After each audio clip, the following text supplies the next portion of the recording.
Hey everyone, today I will be reviewing the G.I. Joe Classified Series Zartan action figure. A quick look at the box. On the front we see the artwork of Zartan. Onto the top of the box, the Dreadnoks logo on the left, and he's numbered 23. Onto the bottom of the box, some product information. Moving down to the sides, more artwork of Zartan with creepy green eyes as well as a disguise. Onto the back, more of the same G.I. Joe artwork throughout the series, this time with a couple of insertions. Cobra Trooper over here on the right, as well as the Vipers, and Zartan and Beachhead on the left. And moving down to the other side, a couple of logos indicating his abilities. I don't think I've seen any of these symbols before, so let's go ahead and get them open.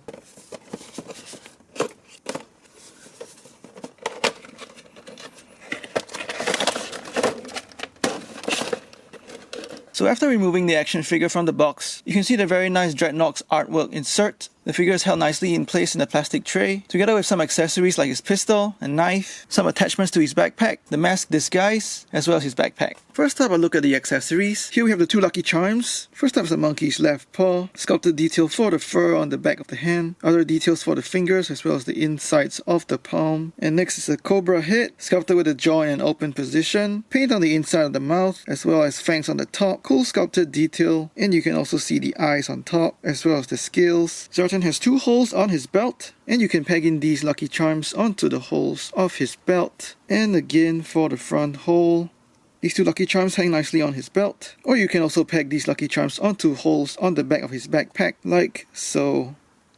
Next up, he comes with a black knife, some sculpted design for the handle, as well as the loop on the top, serrated detail on the back, and the interesting holes on the tip. More of the same details on the other side. He holds the knife nicely in his right hand, and if you notice, his trigger finger can actually go into the loop on the handle of the knife. He holds the knife just as well in his left hand as well, and with the loop on the knife, you can stick it on the pegs on either side of the backpack. So this is a good option for weapon storage, or you can store the knife in the sheath on the back of Zartan's belt. The knife goes all the way in, so that's great. Next up is his pistol, casted entirely in a black plastic. Some interesting details from the handle, as well as to the main body and down the barrel. More of the same detail on the other side. And of course he holds the handgun nicely. Same thing on his left hand.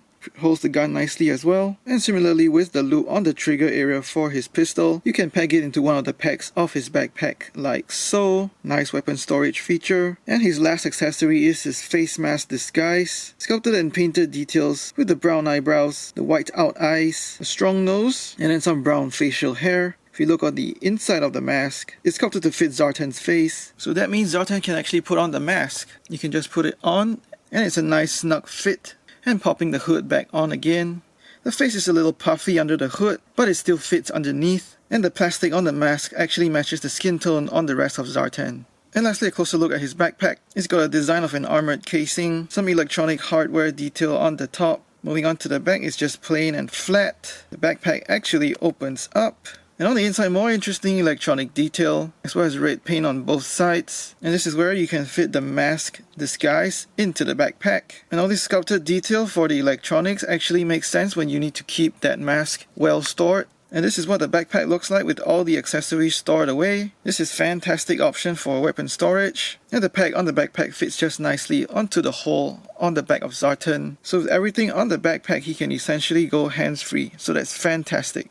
So a quick overview of his sculpt. If I'm not wrong, he's actually a 100% brand new sculpt. And a quick side-by-side with the gung-ho / roadblock body, you can see that he reuses none of the flesh tone body parts. And this brand new sculpt for Zartan actually makes a lot of sense, and shows Hasbro's intentions to use this as a base for the rest of the Dreadnoughts. Even though his overall color scheme looks very dull, I think it's actually faithful to the character design, and as we take a closer look at the details, you will see that he's actually a good use of brown, blacks, and greys all over. Starting with his head, his hood is actually a separate piece that rests nicely on the top of his head, so you can actually remove it. On the hood you see textures, on the sides as well as the top of the hood, there are textures for reptilian pattern, and this pattern is all painted in a brown glossy paint. And moving over to the back, there's sculpt to show the folds in the fabric as well as the tip of the hood. Back to the head sculpt of the figure, the expression on his face is classic Zartan. Fantastic sculpt for the sinister grin, paint applications on his face for his face paint, as well as very sharply printed design for the eyes. You can see it's a bluish grey smoky sort of color, some subtle wrinkles on his forehead to show his age as one of the more senior members of the Dreadnoughts. and then some paint just to emphasize his lips. and more sculpting details down the side of his cheeks just to show his age. Overall, very pleased with this head sculpt because it is really expressive and fantastic work from Hasbro. Next up, he also comes with a scarf that's casted in a brown plastic. It's not casted as a loop, so you can actually pull it off the front. We can see some sculpting for the texture in the fabric as well as the folds. On his torso, a sleek armor design is casted in this dark brown and has black paint applications for the panels, as well as the straps on the top, some brown for the buckles, more brown paint down the sides of his armor. He's got shoulder pads, but these are attached to the top of the armor. There's black paint on the top of the shoulder pads. I would have much preferred the shoulder pad to be a separate piece that's keyed into the arm at the shoulder joint, much like we've seen in previous G.I. Joe figures, because this shoulder pad just looks a little odd when you articulate his arm upwards. Moving down to the back of the armor, again more interesting panel design, as well as the black paint on the middle. So I'll say it's a decent design for the torso armor. On his arms, he's got a strap on his bicep, and it's painted in black. He's got wrist armor gauntlets, and these are sculpted in a black-brown plastic with glossy black paint over here as well. And on his hands, he's sculpted with reptilian skin gloves, all the way down the fingers as well, so that's pretty impressive. And the reptilian skin also carries onto the inside of his gauntlets, where he's also given a glossy black paint. Having a look at his lower torso, he's also given a nice muscle sculpting all the way down the back as well. And onto his crotch piece, he's got a cool belt sculpted on with a sinister looking belt buckle, and this is painted in grey. The first belt is also painted black with a rivet design down the sides. His second belt is casted in the black plastic, and it's got this snakeskin reptilian pattern again all the way down to the back. The sheath is also casted as one piece together with this second belt, and I think it's more a dark grey plastic. Top and bottom of the sheath is painted with a glossy black paint. Paintwork on the first belt is also consistent as it goes all the way around the back as well as the front of the figure, and it's pretty well done because it doesn't bleed into the belt loops of the pants. Moving down to the thighs of this figure, the thighs are cast in a brown plastic, black paint over here for the straps, for the armor plates. The armor plates are also casted in the black plastic, but there's also a hit of glossy black paint over here on the panel. Moving on to the knees, it's casted in an entirely black plastic. Onto the lower legs, again brown plastic over here, as well as the same brown-black plastic that's used for the shin armor and on his boots. And here's a hit of grey paint for the top of his boots. Also looks to be glossy black paint down the front of his shin armor. And here's a cool detail on his boots. There's some sculpted flames over here on top. So yeah, he's actually covered in subtle detailing as well as paint. But it's really easy to lose all that subtle detailing because this figure's design is so dark. Now onto articulation. Since his hood and his scarf are separate pieces, you can actually turn his head 360 with the scarf and the hood following along. To get a full range of his neck articulation, I'm going to remove his hood. The upper part of his neck is a ball hinge, and then there's another ball joint at the lower part of his neck. You get some good sideways tilt right as well as left, and look up pretty well, as well as down all the way into his chest. He's got a butterfly joint at his shoulders, so he goes backwards a decent bit, as well as forward. Swivel hinge at the shoulders, so he goes out